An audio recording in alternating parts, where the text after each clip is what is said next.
Hey, Evan Abnett here with Tactical American Security Consulting. Just wanted to send a quick shout out to Dan Ellis.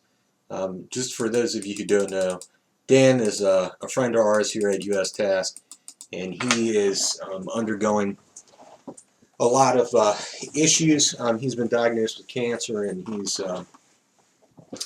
he's fighting cancer right now. So if you get a chance, please go to www.lessthandan.com and show him your support. Appropriate, make a donation for his continued welfare. Dan's a great guy, and he needs all the support that we can give him. Today I wanted to talk about tactical shooting and why it is important. Tactical shooting is a whole different animal than regular shooting. Most people when they go to the range, and I see them, every day I go to the range, they go out there and they fire their various weapons that they've collected over the years at the targets out there, and they're firing essentially at flat targets. This is not a bad thing. I mean, look, guns are fun to shoot. I'm a Second Amendment guy. I'm an NRA guy. I love taking my guns to the range and shooting them and having a good time doing so. But tactical shooting, again, is a completely different animal. Tactical shooting basically has to do with operant conditioning, and that's how we train our tactical shooters when they come to our classes. We offer an 8-hour class in tactical handgun, tactical rifle, and tactical shotgun now, all of which are scheduled on our website, www.ustask.com. Why this stuff is important is because in a stressful situation, you're going to resort to muscle memory, and you're going to resort to the way you've trained. And, an old saying is train like you fight, fight like you train. And this is very important because it comes down to muscle memory again, and it comes down to how you're going to react in a stressful situation. And how you react in a stressful situation is very different than shooting at a flat target at the range. I've heard a lot of people, they talk about if an active shooter situation were to occur, specifically gun carriers, people that have gun permits, or police officers. If an active shooter situation were to occur, if someone's breaking in their house or whatever, well, what would you do? Well, I'd shoot them. I'd do this. I'd do that. Well, I mean, of course, that's when you're faced with an aggressive suspect that wants to kill you, you want to stop the threat. But there's a lot more to it. First of all, there's using cover and concealment and slicing the pie.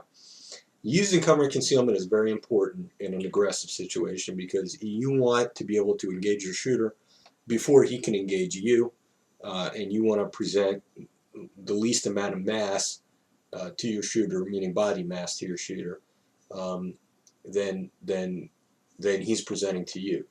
You need to watch your line of fire. A lot of people made comments, especially in the shooting where in the movie theater where that crazy idiot walked in dressed as Batman and started shooting up the place, and they're like, oh, I would have shot him and taken him out. That would have been a mayhem in there. You would have had people falling all over the place. There'd be people screaming, running for the exits. It would have been chaotic. It would have been crazy. And line of fire is important, especially in that situation, because you've got to connect with your target. You don't want to shoot any good people, and those are people that are going to be in your foreground, and certainly there's going to be people in the background of your target running and trying to get away from them. So there's line of fire issues. There's stress induced issues. Your heart rate is going to go through the roof while you engage that subject, and you have to be able to put bullets, again, line of fire. You have to be able to put bullets into your subject in a lethal fashion in order to stop that aggressive action against you, a deadly action against you. And then it comes down to stress inoculated shooting. You might get shot. You might break your leg. You might be under some serious amount of pain, but you still got to be able to put rounds down range, right? For an active shooter, for an armed robber, or a home invader. So that's what we teach here at US Task. We teach those types of scenarios, those types of emergent situations, and that's why it's important that anyone carrying a weapon, especially anyone with a gun permit, take a tactical class, please. If it's not just with us, but it's another provider, another decent provider, please go out and take a tactical class. Because any situation that you're involved in, you're gonna have to react in really a split seconds amount of time, and this is why police officers carry a lot of stuff on their belts as well. It's called they can't just go to lethal force. It's called a force continuum, and basically they have to carry pepper spray. They have to carry or should carry hopefully a taser, a baton, a police radio, and so on and so forth. And there's a sliding scale that goes from basically presence, verbal commands, soft hand control tactics, hard hand control tactics, to mace, or pepper spray, to taser, to baton, to less than lethal, then to lethal force, if they have those options available. You as a person that has a firearms permit or carrying a firearms permit on your side don't have access to these things. You basically you have to go from soft or hard hand control tactics to lethal. So if there's a guy coming at you and he's got a brick but he's a ways away, you draw down on him and you tell him to drop the brick, he drops the brick and then continues to come at you, then what do? You can't shoot him. He's not a lethal threat anymore. So again, that's what we teach in tactical shooting. Very important aspect of shooting, very important in shooter development. If you just go to the range and shoot your guns at flat targets and you don't do any type of tactical training, or you've never done any type of tactical training, you're cheating yourself. You're cheating yourself out of knowledge. And B.F. Skinner, who was a psychologist, he did a lot of operant conditioning with animals, and his probably one of the most famous is with dogs. He would ring a bell, present a dog with food, and then after a while he would just ring the bell, and he noticed that the dog would automatically start salivating.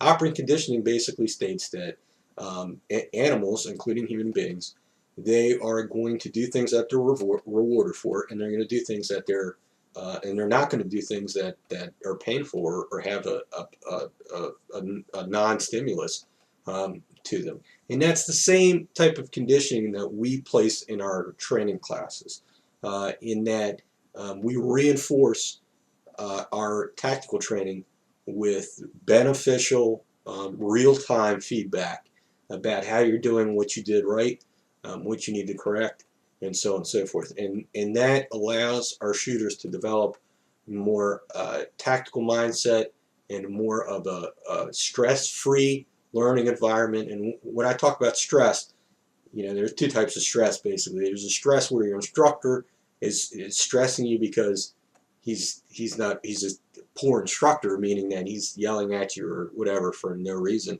And then there's stress, which is induced stress, that we utilize, either getting your heart rate elevated to run you, or doing some other things to induce physical stress as opposed to emotional stress. So again, all things to consider. If you're interested in taking one of our tactical courses, highly recommend it. www.ustasc.com, and if you get a chance, please check out lessthandan.com, and please give me your support. Thanks again. If you have any questions, let us know.